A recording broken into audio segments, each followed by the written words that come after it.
नमस्कार दोस्तों, economics with Manjulata में आपका स्वागत है।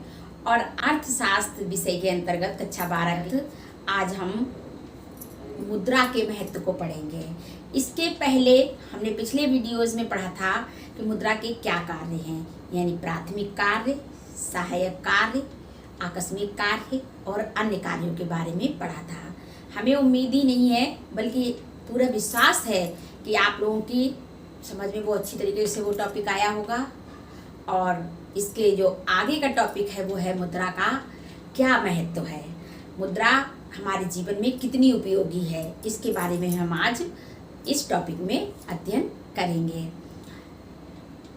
अब जो मुद्रा नामक जो हमारा अध्याय था वो आज समाप्त हो जाएगा और इसके साथ ही हम फिर नए टॉपिक के बारे में आगे बढ़ेंगे। तो आज हम मुद्रा को अच्छी से तरह से देख लेते हैं। देखिए, अर्थशास्त्र के 5 विभाग होते हैं: उत्पादन, उपभोग, विनिमय, वितरण और राजस्व। इन 5 ही क्षेत्रों में मुद्रा का बहुत अधिक बहुत अधिक महत्व है। अब तो आइए हम जान लेते हैं कि मुद्रा हमारे लिए, समाज के लिए, राष्ट्र के लिए कितनी उपयोगी है, कितनी महत्वपूर्ण है और उसकी मुद्रा की क्या महत्ता है। तो आइए सबसे पहले हम जानते हैं मुद्रा किसमें, आर्थिक क्षेत्र में मुद्रा का महत्व। अब देखिए, उपभोग के क्षेत्र में मुद्रा का क्या महत्व है, यानी इच्छा अनुसार वस्तु एवं सेवाओं की उपलब्धि। जो भी वस्तुएं हैं, चाहे वो कोई सी भी हो, मनुष्य के लिए, सारे समाज के सभी लोग वर्गों के लिए, अगर मनुष्य के पास मुद्रा है तो वो अपनी इच्छा अनुसार वस्तुओं और सेवाओं की खरीदारी कर लेती है ना। और फिर दूसरा है इसका विनिमय की सरलता। हमने इसको शुरुआत में ही हमने जब मुद्रा पढ़ी थी, सबसे पहले हमने क्या पढ़ा था, बार्टर सिस्टम के बारे में। हमने मुद्रा वस्तु विनिमय प्रणाली के बारे में पढ़ा था और जाना था कि मुद्रा के ना होने से कितनी कठिनाइयां आ रही हैं विनिमय के मार्ग में, और मुद्रा के प्रादुर्भाव ने इस विनिमय को बहुत ही आसान और सरल बना दिया। अगला है आय का उचित उपयोग। अब आय का हम उचित उपयोग कर लेते हैं, क्योंकि जो भी हमारी आय है या हमारी आमदनी है उसका उपयोग हम कैसे करते हैं, अपनी इच्छा अनुसार करते हैं। जब अपनी इच्छा अनुसार करते हैं तो हमें संतुष्टि भी ज़्यादा मिलती है, और जब संतुष्टि मिलती है तो हमें खुशी होती है। तो हम अपनी आय का उपयोग उचित तरीके से करते हैं। अगला है जीवन स्तर में सुधार। देखिए, जीवन स्तर में सुधार कैसे होता है कि मुद्रा के द्वारा ही संभव है, क्योंकि यदि हम बचतें करते हैं तो किस रूप में करते हैं, मुद्रा के रूप में करते हैं। अगर हमारे पास वस्तुएं होती तो वो सड़ जाती, गल जाती और खराब हो जाती, और स्थान भी नहीं था इतना, हम वस्तुओं को कहाँ रखते, जैसे कपड़ा है, बर्तन है, इनको रख भी सकते थे, लेकिन हम कहाँ रखते, बहुत ज़्यादा जगह चाहिए उनके लिए, है ना। तो क्या होता है, जीवन स्तर में कैसे होता है, जब मुद्रा के द्वारा हम बचतें करते हैं, और जब बचत करते हैं तो वो भविष्य में वो क्या होती हैं, हमारे निवेश का कारण बनती हैं। और जब निवेश करते हैं तो उत्पादन में वृद्धि होती है, और जब उत्पादन में वृद्धि होती है तो आय बढ़ती है तो हमारा जीवन स्तर में भी सुधार होता है ना। तो ये तो था हमारा उपभोग के क्षेत्र में, कैसे कैसे हम क्या क्या काम करते हैं। अगला है उत्पादन के क्षेत्र में, श्रम विभाजन में विशिष्टीकरण।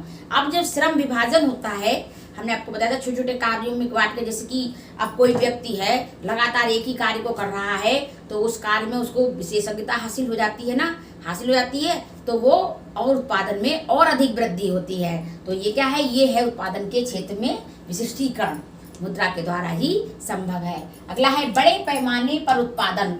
बड़े पैमाने पर उत्पादन होता है, क्योंकि जब बचतें होती हैं तब निवेश होता है, और फिर निवेश होता है तो उत्पादन भी होता है, और उत्पादन बड़े पैमाने पर होता है, क्योंकि जब निवेश करते चले जाते हैं तो हमारे उत्पादन का जो क्षेत्र है वो बढ़ने लगता है और उत्पादन अधिक होने लगता है, क्योंकि पूरे बाजार की जो धुरी है वो मुद्रा ही है ना। और ये सब कुछ किसके द्वारा संभव है, मुद्रा के द्वारा संभव है।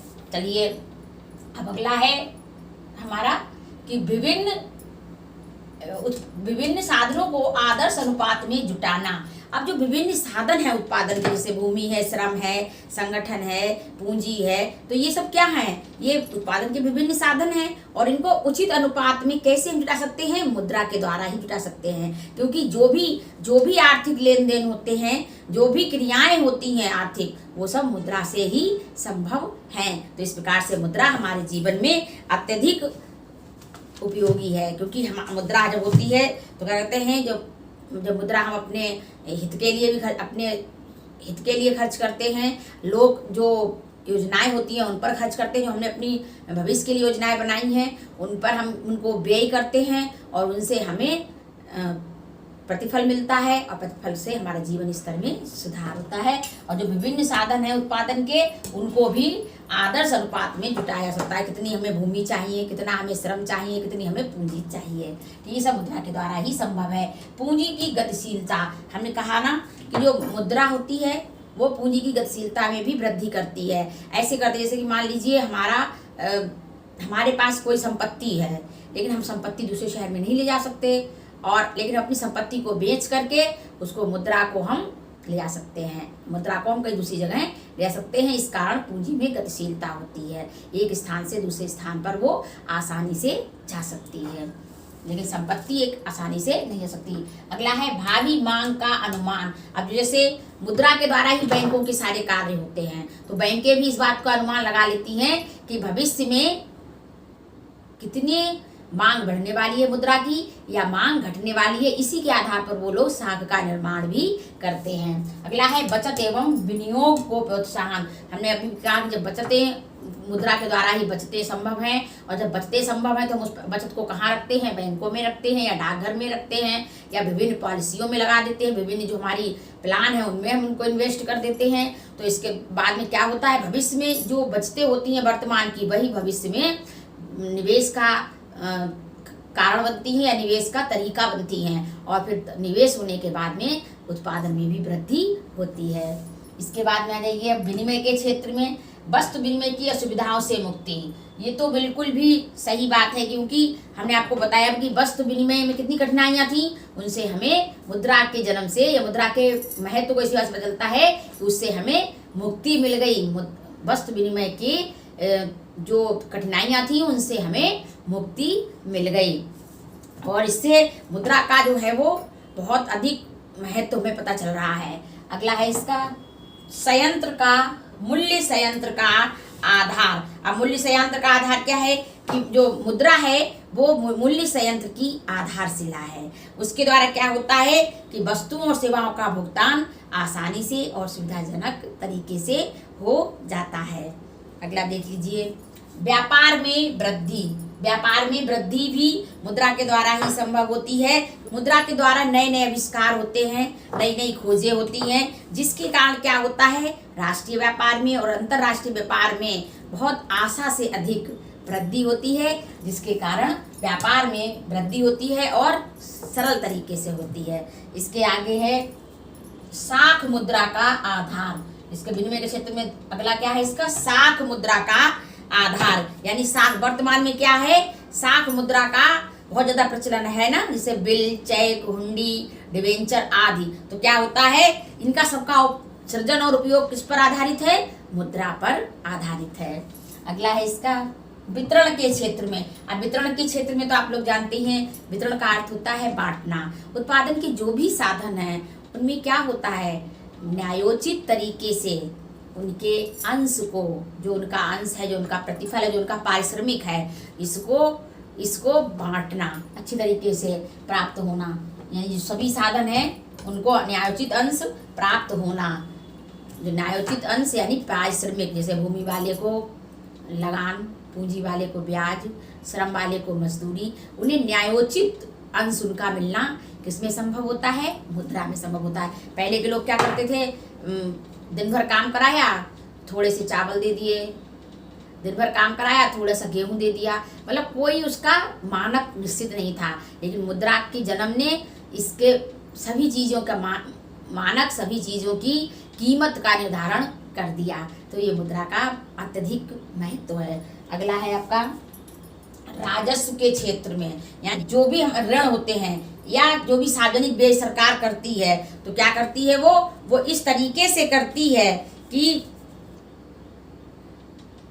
ऋणों की प्राप्ति यानी गरीबों को, अमीरों को, सभी को मिले, लेकिन गरीबों के माफ भी कर दी जाते हैं ऋण, या फिर ऐसी योजनाएं बनाई जाती हैं जिनसे सार्वजनिक ऐसे व्यय किए जाते हैं जिनसे गरीब लोगों को का जीवन स्तर में सुधार होता है, गरीब लोगों के जीवन स्तर में सुधार होता है। अब क्या था, पहले वस्तुओं को एकत्रित करना राज्य के लिए कठिन था, वस्तु विनिमय प्रणाली में, है ना। और यदि मुद्रा का प्रचलन ना होता तो कोई भी राज्य अपने इस दायित्व का निर्वाह इतनी आसानी से और इतनी सरलता से नहीं कर पाता, ठीक है। यानी वो अपने दायित्वों के निर्वाह में असफल रहता। और इस प्रकार राजस्व की जो समस्त क्रियाएं हैं जो भी, वो किस पर आधारित है, मुद्रा पर आधारित है। तो क्या हुआ, क्या इससे हमने क्या समझा कि मुद्रा क्या है, मुद्रा पूरे आर्थिक बाजार की धुरी है ना।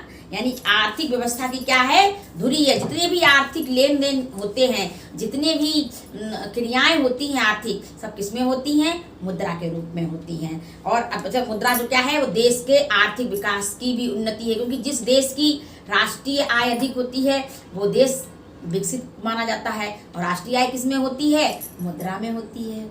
इस प्रकार मुद्रा का महत्व हम लोगों ने बहुत अच्छे तरीके से समझ लिया कि मुद्रा बहुत मानवता के लिए वरदानों का स्रोत है। किंतु कुछ अर्थशास्त्रियों का कहना है कि अगर नियंत्रण से बाहर हो जाती है मुद्रा तो ये पूरी मानवता के लिए संकट का कारण बन जाती है, भ्रम का कारण बन जाती है। इसके लिए कहा जाता है कि मुद्रा एक अच्छा सेवक किंतु बुरा स्वामी है ना। ये बात बिल्कुल सच्ची है। यदि मुद्रा पर नियंत्रण नहीं रखा जाएगा तो स्फीतिक दशाएं उत्पन्न होंगी और बहुत सारे दोष समाज में उत्पन्न हो जाएंगे, जो चाहे वो आर्थिक हो, चाहे वो सामाजिक हो और चाहे वो नैतिक हो। तो सामाजिक दोष कौन कौन से उत्पन्न हो जाएंगे, देखिए, पहला तो दोष यही उत्पन्न हो जाएगा कि भौतिकतावाद को बढ़ावा मिलेगा, जैसे कि अध्यात्म का जो व्यापक स्तर है वो नीचे चला जाएगा और उसका ह्रास होगा और भौतिकवाद को बढ़ावा मिल रहा है। वो तो हम लोग देख भी रहे हैं कि लोग बनावटी चीज़ों के पीछे भाग रहे हैं। ईश्वरीय शक्ति को या ईश्वरीय देन को या अध्यात्म को बिल्कुल भी मानने को तैयार नहीं है। बहुत सारे लोग नहीं, लेकिन बहुत कुछ लोग तो ऐसा करते ही हैं। मुद्रा आर्थिक क्षेत्र की धुरी है और ये बहुत अधिक इसका महत्व है मुद्रा का आर्थिक क्षेत्र में, आर्थिक जगत में।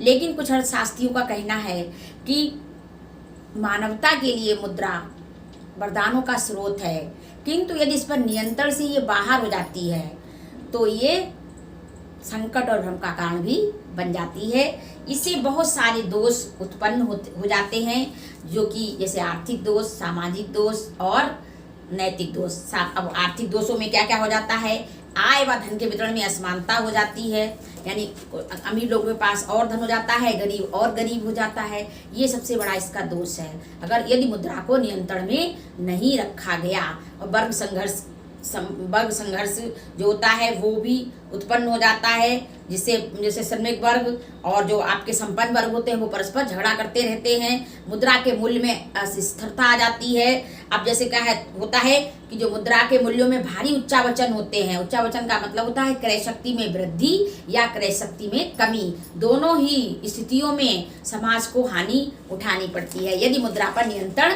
नहीं रखा गया। तो ये मुद्रा के दोष हैं। क्योंकि और फिर इसके बाद में है अति उत्पादन एवं अति पूंजीकरण को भी प्रोत्साहन मिलता है, यानी बढ़ावा मिलता है, ये भी एक दोष है। इसके बाद है व्यापार चक्र, यानी आर्थिक मंदी और आर्थिक तेजी का जो व्यापार चक्र है वो चलने लग जाता है यदि मुद्रा स्फीतिक और अविस्फीतिक जैसे उच्चावचनों के कारण बहुत सारे दोष उत्पन्न हो जाते हैं। और भौतिकतावाद को बढ़ावा मिलता है, भ्रष्टाचार को बढ़ावा मिलता है, शोषण में वृद्धि होती है। वो हमने आपसे पहले भी बताया कि अध्यात्म से लोग दूर हो जाते हैं, उसका ह्रास होता है और भौतिकता की ओर बढ़ने लग जाते हैं। अब नैतिक दोष क्या होते हैं, क्योंकि समाज में जो भी दोष होते हैं, नैतिक दोष होते हैं, जैसे कि एक वेश्या अपना शरीर बेचती है तो वो भी मुद्रा के कारण ही बेचती है, और एक न्यायाधीश अपना न्याय बेचता है तो वो भी एक मुद्रा के कारण ही बेचता है। तो मुद्रा के ये बहुत सारे दोष हैं। प्रत्येक प्रकार के लालच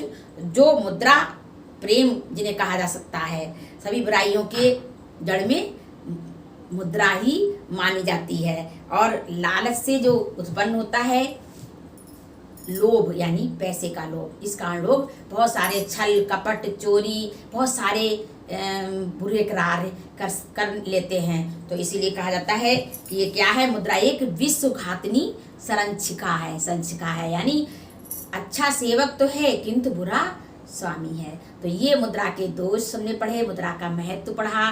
मुद्रा महत्वपूर्ण है लेकिन नियंत्रण इस पर रखना अत्यंत आवश्यक है। अब हम एक चीज और पढ़ लेते हैं जो है विमुद्रीकरण या मोनेटाइजेशन।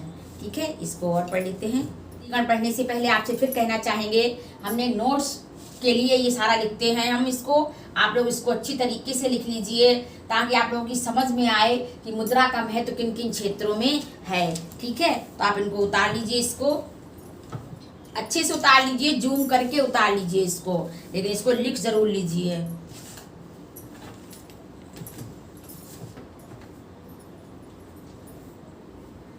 तो अब हम देख लेते हैं विमुद्रीकरण और डीमोनेटाइजेशन क्या है। देखिए विमुद्रीकरण क्या है, अब हम सभी लोग जानते हैं कि 8 नवंबर 2016 को हमारे देश में मोदी जी ने क्या किया था, 500 रुपए और 1000 रुपए के नोटों पर बैन लगा दी थी, रोक लगा दी थी, उनको कैंसिल कर दिया था। ये ही प्रक्रिया जो होती है ये विमुद्रीकरण की प्रक्रिया कहलाती है। जब सरकार या केंद्रीय बैंक या सरकार के लोग ये देखते हैं कि देश में नकली नोटों की संख्या बढ़ गई या लोगों ने अवैध तरीके से काले धन को अपने पास जमा कर रखा है, तब वो इस नीति को अपनाते हैं, विमुद्रीकरण की नीति को अपनाते हैं और डीमोनेटाइजेशन की नीति को अपनाते हैं। तब वो क्या करते हैं कि जो भी नोट बड़े होते हैं उनको खारिज करके और नई मुद्रा को चलन में लाते हैं। क्योंकि आपको सभी को पता है कि मुद्रा में 2 गुण होते हैं, एक तो होती है वैधानिकता और दूसरी होती है सर्वग्राह्यता। इसको मैं पिछले वीडियोज में बहुत बार बता चुकी हूँ।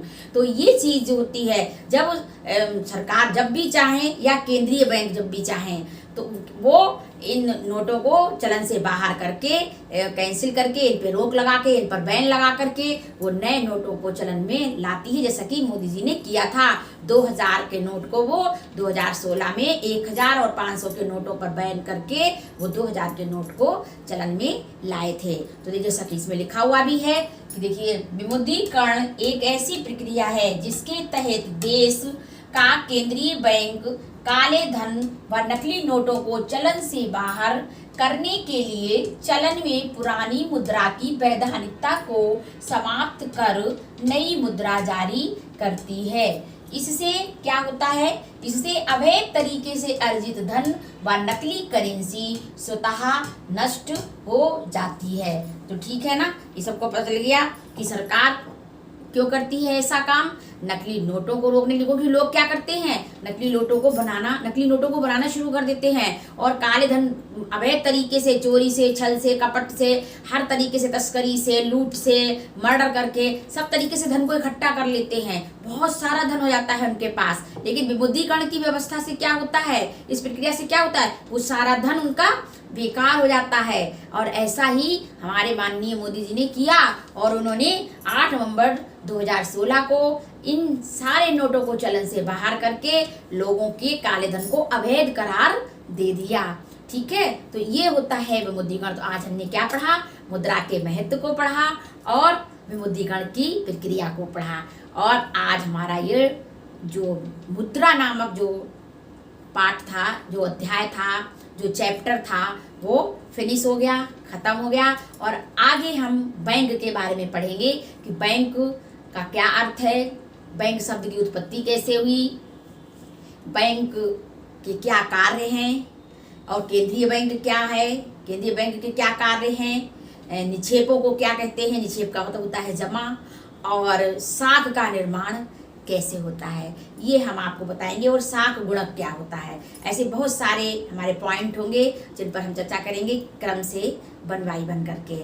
आज के लिए बस इतना ही।